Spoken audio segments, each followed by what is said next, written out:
धन्य है वो महापुरुष जो प्रिया प्रीतम का आश्रय लेकर अपना जन्म सार्थक करते हैं।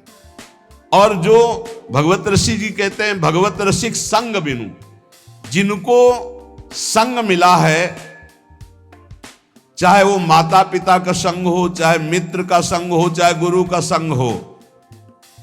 भगवान ऋषभ देव जी कहते हैं, गुरु न सस्यात् स्वजनो न सस्यात्, पिता न सस्यात् जननी न सस्यात्, दैवं न तस्यान् न पतिश्च सस्यान् न मोचयेद्यः समुपेत्य मृत्युम।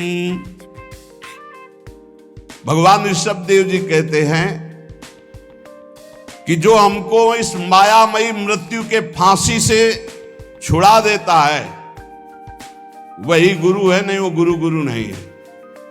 खुली बात है, गुरु शिष्य का संबंध है भगवत प्राप्ति कराने से। तन मन प्राण समर्पित करके गुरुदेव की आज्ञा पे चलो, निश्चित भगवत प्राप्ति है। भगवत प्राप्ति कोई ऐसा रसगुल्ला या गुलाब जामुन नहीं कि खरीद लिया, ये लियो भैया आ लो। उनकी आज्ञा पे चलो, भगवत प्राप्ति आपको होनी है। आपको भ्रम छोड़ना है, आपको असत आचरण छोड़ने, आपको असत चिंतन छोड़ना है, आपको भगवत चिंतन करना है। तो गुरुदेव का सारा प्रयास रहता है असत त्याग करके सत्य में स्थित करना। वो गुरु नहीं है जो अपने शिष्य को भगवत भक्ति के रंग में रंग करके मृत्यु रूपी माया रूपी फांसी से न बचा पावे। वो गुरु नहीं है। वह स्वजन नहीं है जो अपने संबंधी को भगवत नाम जपने का उपदेश न करे। वो पिता नहीं जो अपने पुत्र को भगवत प्राप्ति का उपदेश न करे। वो माता नहीं जो अपने पुत्र को भगवत प्राप्ति का भजन का उपदेश न करे। वो पति नहीं है जो भगवत प्राप्ति का उपदेश न करे, भगवत प्राप्ति का सहयोग न करे। इन सारे संबंधों की एक ही महानता है कि मुझे भजन भगवत प्राप्ति का संयोग बैठा ला जाए और इस जन्म में भगवत प्राप्ति कर ले, चाहे वो गुरु हो, चाहे माता हो, चाहे पिता हो, चाहे मित्र हो। भगवत रसिक जी कहते हैं अगर ऐसा संग नहीं है भगवत प्राप्ति का तो सब माया का नाटक है, हमको नहीं इस माया के नाटक में फंसना। देखो भगवत प्राप्ति कैसे होती है।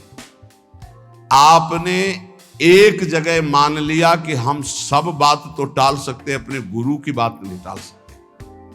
अब माया आपको नहीं परास्त कर पाएगी। बस सब कुछ तो है, हम बड़े नीच हैं, पतित हैं सब, लेकिन अपने गुरुदेव की बात में नहीं टाल सकता। इसके लिए मैं विश्व से विलग हो सकता हूं, शरीर छोड़ सकता हूं, प्राण छोड़ सकता हूं, बस जीत गया। और गुरु की बात ऐसी मानी जाती है। वो कह रहे इस समय दोपहर के 12 बजे, जी बिल्कुल धूप फूट चौड़ी है, मूर्ख बना रहा है, चौड़ी धूप है। 4 बजे नहीं महाराज जी आप कह रहे हो 12 बजे है, नहीं समय तो 4 बजे। हाँ महाराज ब्रह्म मुहूर्त का समय है। बड़ी मुंह चुपड़ी बोलते हो तो महाराज, आप बोलोगे दिन तो हम दिन को दिन, आप कहोगे रात तो हम रात। हमको मतलब नहीं दिल है कि रात, आप कह रहे हो दिल है तो हम अपनी आंखों का विश्वास नहीं मानेंगे, हम आपकी बात मानेंगे। तुम्हें जो पसंद वही बात है। आप आज्ञा करो, हमारा तन मन प्राण उसी मार्ग में चलेगा जिसकी आपकी आज्ञा है, बस जीत गया। इसी बात का दुरुपयोग होता है, इसी बात का दुरुपयोग होता है। वो गुरु ले जो भगवत प्राप्ति के मार्ग में न चला दे। देखो हम फंसे कहां हैं, बस सूक्ष्मता से समझना। भगवत प्राप्ति किसको होती है, भगवत प्राप्ति किसको नहीं होती, बिल्कुल सरलता से हम आपको समझा रहे। केवल अहंकार ही भगवत प्राप्ति में बाधक है, और उस अहंकार को गुरुदेव उल्टा सीधा दक्षिण बाएं ऊपर नीचे हर जगह से प्रहार करके चकनाचूर करते हैं, पक्का चकनाचूर करते हैं। अब उसको केवल, आप तो कहते थे कल की ऐसा है, आज आप कह रहे हैं ऐसा। ये प्रश्न नहीं होना। खड़े हो जाओ जी, खड़े हो गए, बैठ जाओ बैठ जाओ। आज के बाद ऐसा कभी नहीं करेंगे। हाँ करें, ये आज ये लाओ ना। महाराज आप तो कह रहे थे कभी ये नहीं खानी। नहीं जी पाओ, कल हमने कहा था नहीं पाना। महाराज जी आपने आज कहा है कि आज पा लीजिए, पा लिए। आज अभी कहो नहीं तो नहीं। ऐसा जीतता है, ये नहीं कि आपने कल कहा था तो आज ऐसे कह नहीं। वचनम करिष्ये तो आप जैसा कहे जीत गया। अहंकार का केवल नाश करने की लीला होती है, अहंकार का नाश। दौड़ो नहीं, खड़े हो जाओ, खड़े बैठ जाओ, बैठ, जब तक हम ना कहें तब तक यहीं बैठे रहना, उठ के एक कदम में नहीं जाना, हमें वैसे ही बैठे रहे, क्योंकि केवल बात अहंकार की हो रही है।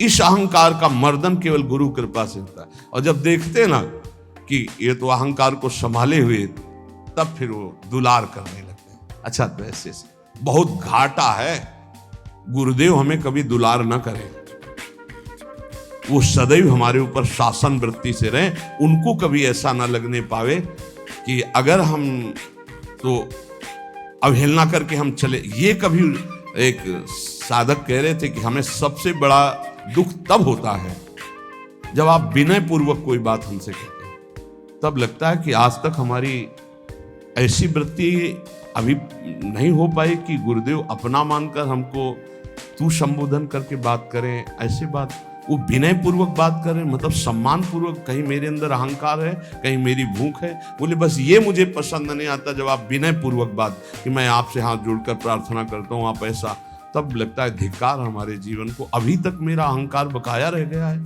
अभी तक गुरुदेव अपना नहीं माने, अभी तू कह के संबोधन नहीं करे, रे ऐसा करो। अपनापन तो तब हमें लगता है जब ये विनय हट जाती। विनय तो पर से होती है, नहीं नहीं, अभी अभी गुरुदेव अपना नहीं मान। ये अहंकार की गलित वृत्ति में आता है। अहंकार बहुत, यही भगवत प्राप्ति, सिर्फ भगवत प्राप्ति में मुख्य है अहंकार, और इसी की गुफा में रहते हैं काम क्रोध लोभ आदि। इसी का नाश होता है गुरु कृपा से। बस गुरु कृपा को समझना है कि वो तत्काल बदल सकते हैं, तत्काल हर तरह से चकनाचूर करके चुप कौन रस बाड़े जा बोली बोई भारी।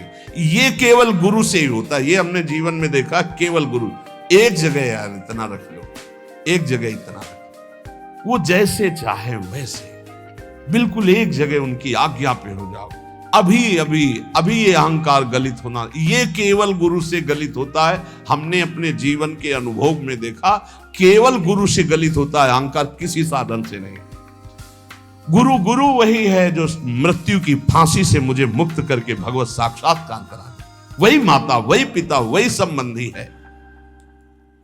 ये शरीर दुखमय विषय भोगों की प्राप्ति के लिए नहीं है। नायम देहो देह भाजाम नृलोके कष्टान कामान नरहते विद्भुजाम। ये तपो दिव्यम पुत्र कायेन सत्वम शुद्धे दस्मात् ब्रह्म सौख्यम त्वनंतम। हे पुत्रो, इस मर्त लोक में शरीर जो मिला है मरेगा, नष्ट होगा, इसमें बड़े रोग बड़े दुख आने वाले हैं।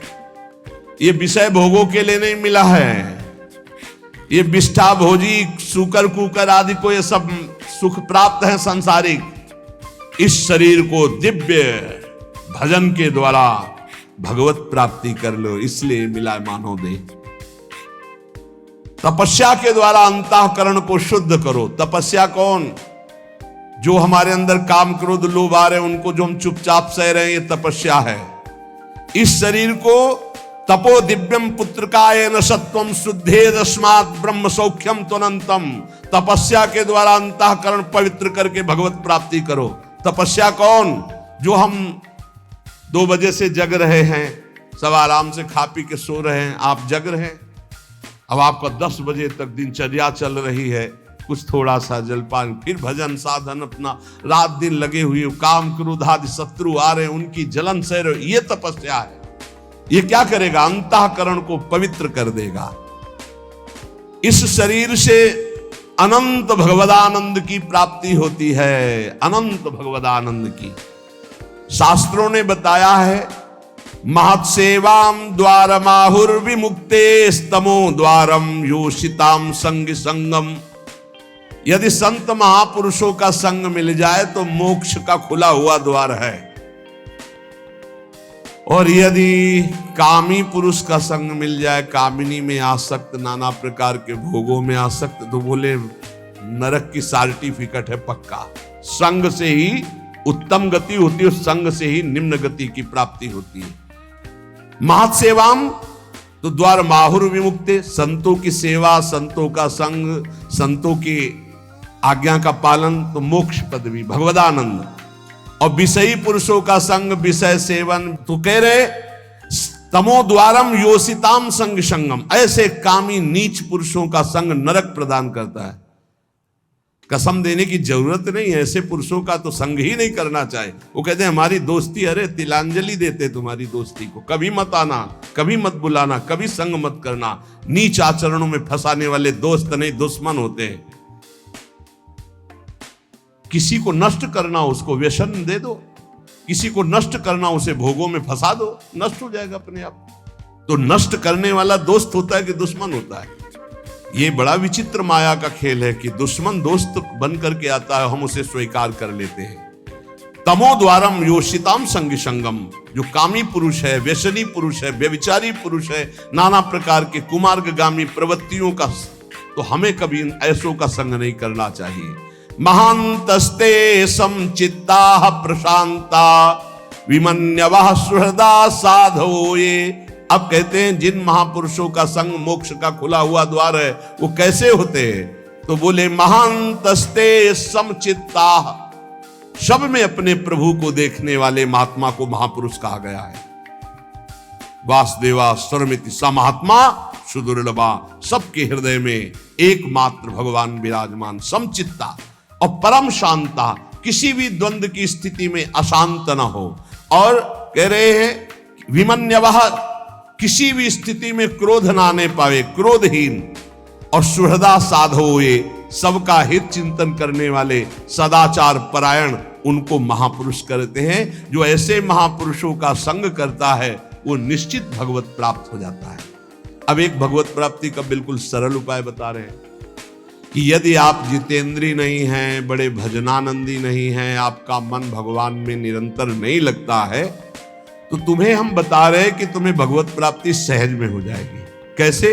बोले कायेन वाचा मनसेन्द्रियैर्वा बुद्ध्यात्मना वानुसृत स्वभावात् करोति यदि यत् सकलम परस्मै नारायणायेति समर्पयेत् तत्। यहीं से प्रारंभ हुआ था साधन मार्ग। जब घर से निकले थे तो प्रारंभिक साधना यही थी, इसी श्लोक की थी। भागवत धर्म का अनुष्ठान, गायत्री अनुष्ठान आदि तो अलग चल रहे थे, लेकिन ये हृदय का भागवत अनुष्ठान भागवत धर्म का था।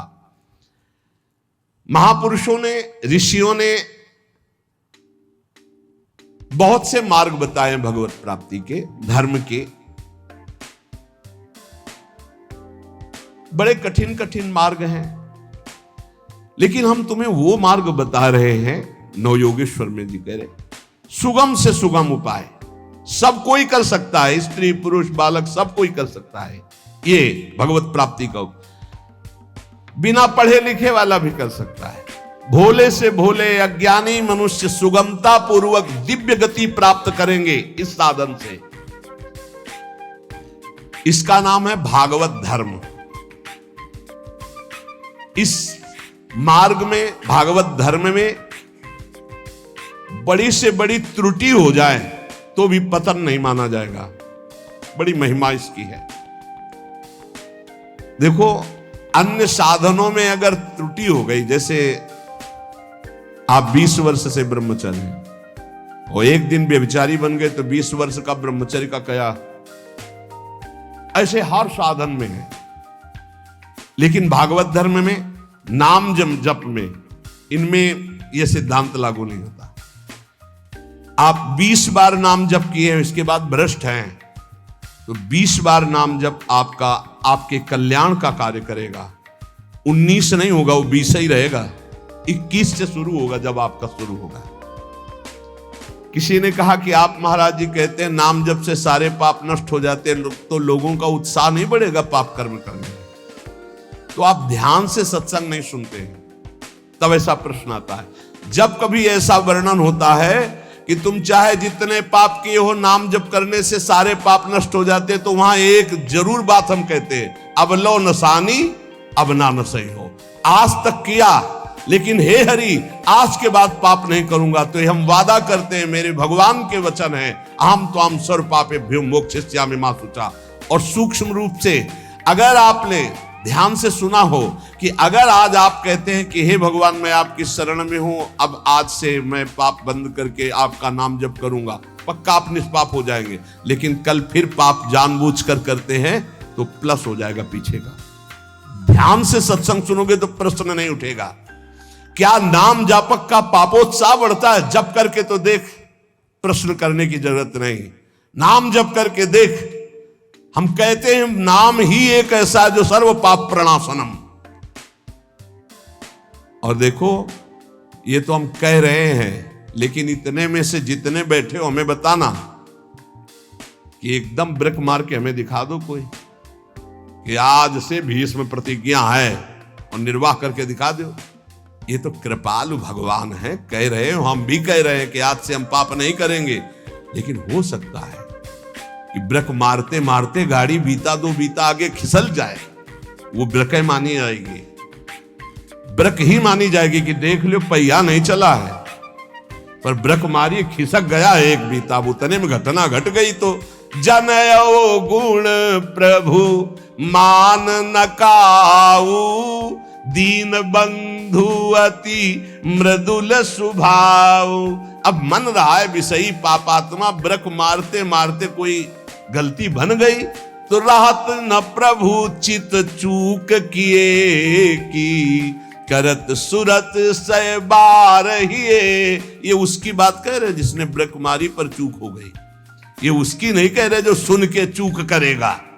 उसके लिए फिर नाम के बल से अपराध करने वाले को नामापराध लागू हो जाता है उस पर। कानून कानून है। अब ये जो भागवत धर्म का बोले, इसमें किसी भी निमित्त से प्रमाद हो जाए तो वो कर्तव्य से च्युत नहीं होता। जैसे जीटी रोड बड़ा है, खाली है, आंख मूंद के चलो तो गिरोगे नहीं, बहुत प्लेन जीटी। ऐसे ही ये बिल्कुल जो मार्ग भगवत प्राप्ति का भी बता रहे हैं भागवत धर्म का, बोले इससे आंख बंद करके दौड़ने पर भी कोई गिरेगा नहीं, अर्थात इस मार्ग में पतन है ही नहीं, गिरने का तो कोई सवाल ही नहीं। इसको कहते हैं भागवत धर्म। तो बोले भागवत धर्म करने वाले के लिए नियम नहीं है कि कोई विशेष प्रकार का कर्म करे। बहुत ध्यान से सुनो, वो शरीर से, वाणी से, मन से, इंद्रियों से, बुद्धि से, अहंकार से, अनेक जन्मों अथवा इस जन्म की आदत से, स्वभाव से जो जो करे, यत करोषि, वो सब परम पुरुष भगवान नारायण को समर्पित कर दे, बस इसी से भगवत प्राप्ति हो।